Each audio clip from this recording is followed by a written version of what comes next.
Buenos días. Como siempre, muchísimas gracias por estar ahí. En el programa de hoy pues vamos a decir una serie de cosas por una razón muy sencilla, que hasta ahora siempre nos hemos estado preocupando o aprendiendo sobre o bien una constitución de una persona, las características de una persona, lo que tiene que comer una persona, a qué horas debe comer, pues todas estas formas de conocernos un poquito, ¿no? En el día de hoy nos vamos a ocupar sobre 5 líquidos o 5 fluidos importantes que es capaz de echar hacia afuera el cuerpo humano. Entonces vamos a hacer un pequeño repaso y vamos a ver el porqué, vamos a ver las características físicas y químicas de esos fluidos que salen al exterior, que salen del cuerpo. Entonces el primero de ellos vamos a hablar, todos ustedes ya irán conociendo y lo habrán oído. Hoy vamos a hablar del moco, y eso que nos sirva como de broma para empezar, ¿no? Entonces el moco es una sustancia líquida o semisólida, viscosa, translúcida, secretada por las glándulas mucosas, compuesta sobre todo de agua, mucina, sales inorgánicas, células epiteliales, leucocitos y sustancias granulosas. En el pulmón, también en el intestino grueso, se secretan unas sustancias que se llaman mucoproteínas, como una asociación de mucopolisacáridos con algunas proteínas. En estas mucosas, tanto la nasal, la faríngea, la bronquial, son sulfuradas. En el caso de procesos morbosos, en algunas patologías, como pueden ser desde una simple inflamación a una neoformación, estas mucoproteínas sufren alteraciones de su metabolismo y se despolimerizan de la sustancia fundamental del tejido conectivo y pasan al suero, y es donde el analista, en este caso, evidencia con pruebas bastante objetivas ya estos procesos morbosos o esta patología determinada que buscamos o queremos buscar. El mocopus es un líquido de naturaleza inflamatoria, caracterizado por la mezcla de secreción mucosa y de leucocitos, son células de la serie blanca de la sangre, en distintos estados de disgregación celular y que viene a encontrarse sobre todo en caso de las flogosis. Para la medicina natural, bueno, esto hemos hablado sobre las características y los compuestos que tiene, etcétera, etcétera. Entonces, para la medicina natural, de una forma quizá un poquito más sencilla, el moco es un líquido característico de pulmón que sale fuera para que nosotros nos demos cuenta de cómo ese pulmón está por dentro. Entonces, si el líquido, el moco, es blanco, es fluido de pulmón que se secreta cuando padece frío. Entonces el tratamiento sería calor, ¿no? Si este líquido, este moco, es negro u oscuro, ese fluido viene por un trastorno de riñones. Bueno, cuando decíamos que el moco era blanco, era por una patología, que era por afectación de frío a ese pulmón, significa que ese moco, al ser blanco, no hay ninguna afectación, o la afectación no viene absolutamente de ninguna pareja de órganos, de otra pareja de órganos. Entonces, si es negro o es oscuro, amén de que haya una afectación de esa mucosa bronquial y de los pulmones, la etiología suele venir de los riñones. Entonces, una buena explicación, ya decíamos, donde empezaba ese meridiano de riñón, que empezaba en la planta de los pies, ascendía y llegaba prácticamente hasta la línea media de la clavícula, pasando precisamente esos meridianos por el centro del pecho, del tórax. Si es amarillo, es por una etiología de bazo y, en general, el sistema digestivo, que afecta precisamente a pulmón. Si es verde, es por una afectación por una insuficiencia, mejor dicho, por una flojedad, digamos, energéticamente hablando, de ese hígado que afecta posteriormente a pulmón. Entonces el tratamiento no sería, como ya veníamos diciendo en otras ocasiones, en esa vía de entrada intentar hacer todo el tratamiento, sino que eso es como vía de entrada, como manifestación, pero la causa está en otro sitio, en este caso en ese hígado. Entonces también ya hemos aprendido a que cualquier persona con problemas en la nariz,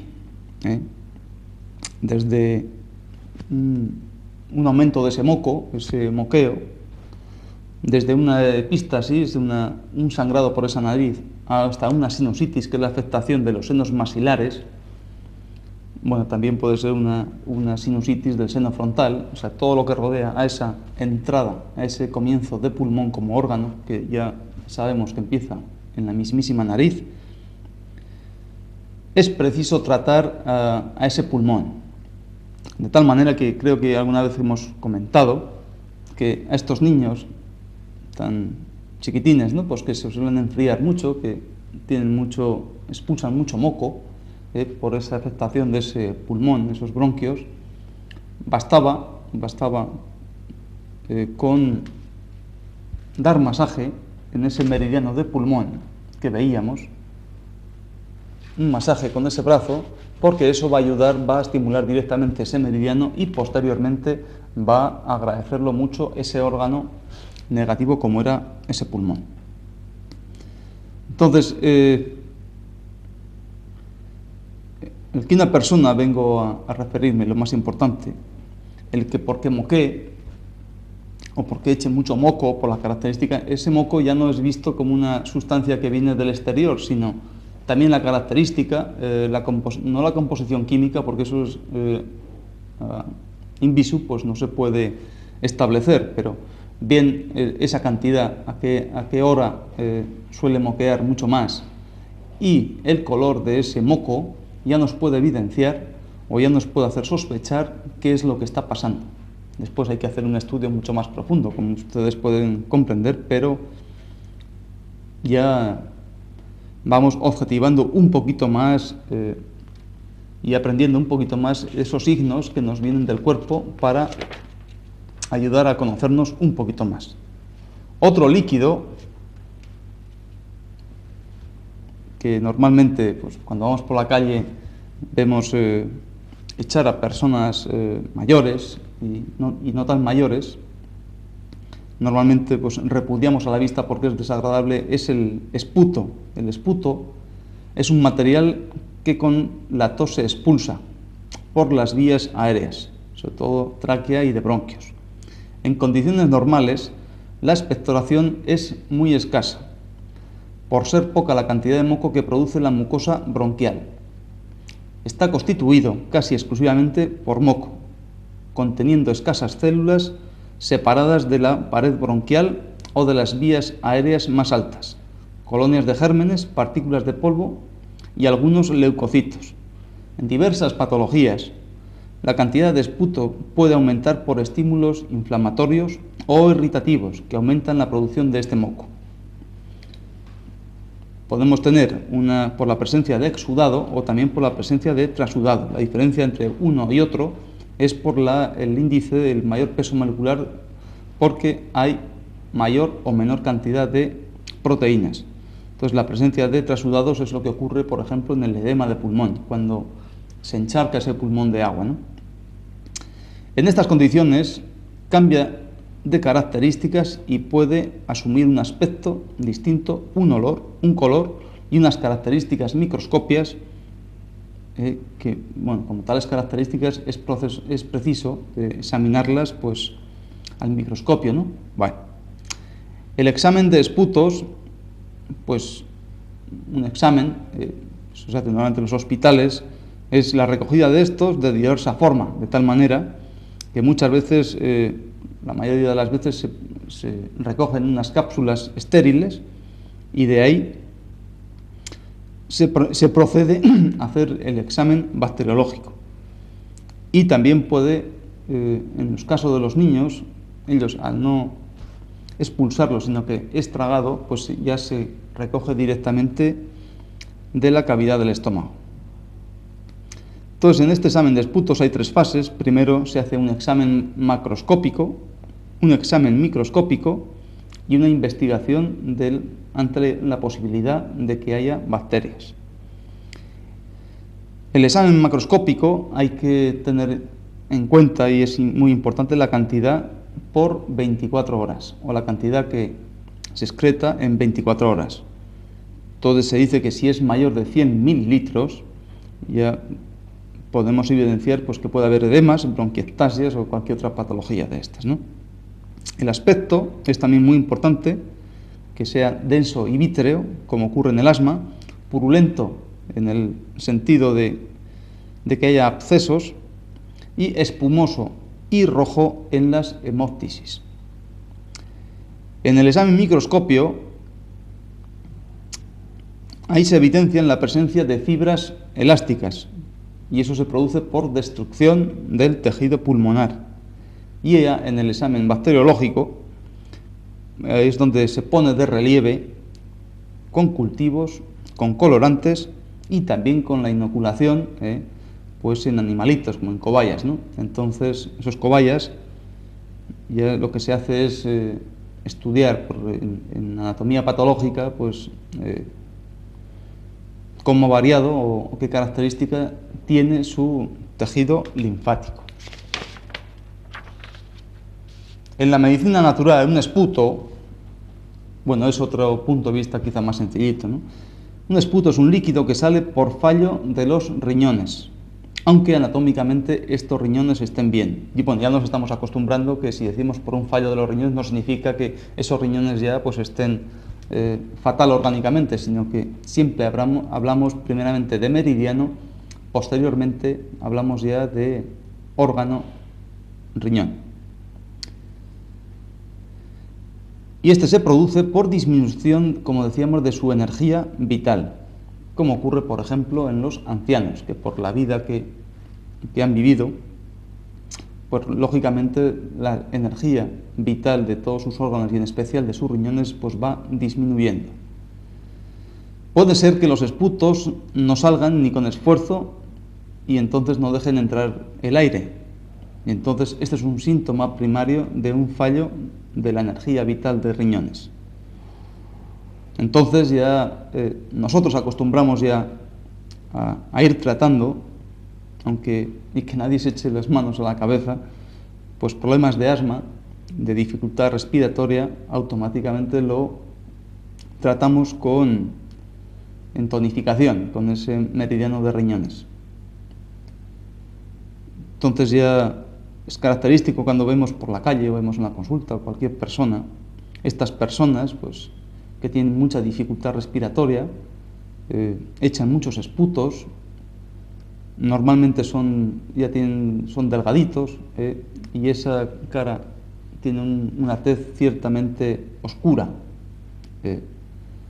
con un color oscuro, pero con mate, no tienen ese brillo como podríamos tener una cara morena del sol. No sé si me entienden ustedes o me explico yo lo suficientemente bien. Un color oscuro, mate, color enfermizo. Bueno. Otro líquido es la saliva. La saliva, bueno, todo el mundo sabemos ya, ¿no? Lo que hemos dicho, sobre todo en cuestión de cuando hablábamos tanto de los horarios energéticos y hablábamos de alimentación y el proceso de la digestión, de aquellas 4 digestiones, ¿no? Bueno, la saliva es producida por la secreción de las glándulas salivares parótida, submaxilar y sublingual. El aspecto es de un líquido muy parecido al agua, o sea, de tal manera que es fluido o como mucho es viscoso. El hombre segrega entre 1000 a 1500 mililitros al día, o sea, de litro a litro y medio, conteniendo un 99,5% de agua, y el 0,5% restante está compuesto de sustancias sólidas. En la saliva se encuentran disueltas sales como el cloruro sódico, el cloruro potásico, bicarbonato, fosfatos y carbonatos. También hay sustancias orgánicas como urea, ácido úrico, mucina y albúmina. Es importante, ya esto es repetición, es importante la presencia de una enzima que se llama la amilasa salivar. Recordamos que había otra amilasa pancreática, la amilasa salivar, que digiere el almidón y lo transforma en maltosa. También existe otra enzima que se llama el lisozima, que tiene una capacidad bactericida, mata gérmenes. A veces hemos dicho otra característica cuando hablamos de una capacidad bacteriostática, significa que impedía crecer los gérmenes. Bactericida es matar los gérmenes. Entonces, las funciones de la saliva, pues ya decíamos que tenía una función digestiva importantísima gracias a la amilasa salivar y que tiene mucho que ver en la formación de ese bolo alimenticio. Cuando machacábamos con los dientes, tanta masticación, eso estimulaba esas glándulas, segregaba esa saliva, esa comida, ese almidón estaba machacado y ya pasaba completamente digerido al estómago. Entonces, si hay más trabajo de la amilasa salivar, evidentemente la amilasa pancreática pues se va a segregar pues con menos trabajo, digamos así. Tiene una función también lubricante por su contenido en mucina de la mucosa oral, así facilitando el lenguaje y los movimientos de la mandíbula en la masticación. También tiene una función secretora, ya que muchas sustancias químicas son secretadas con la saliva, como por ejemplo el mercurio, el plomo y la urea. También tiene una regulación hídrica. Si somos capaces de estar segregando de litro a litro y medio todos los días, en condiciones en que el conjunto hídrico del cuerpo pues flojee, digamos así, pues esta saliva será capaz de regular un poco el medio interno con respecto al agua, de tal manera que se podrá segregar menos, y así pues mantener todos los niveles más o menos constantes para estar bien. Funciona por el reflejo salivatorio, bien de una forma no condicionada, como la estimulación de los nervios de la boca en la masticación, y es objetivo fisiológicamente, también de una forma condicionada. Quiere decir que en la forma no condicionada y que es objetivo, significa que estamos masticando, evidentemente, pues estamos estimulando todos los nervios de la mandíbula y es por eso por la segregación, ¿no? Hay una forma también condicionada, evocada por el estímulo de algunos órganos sensoriales distintos al gusto.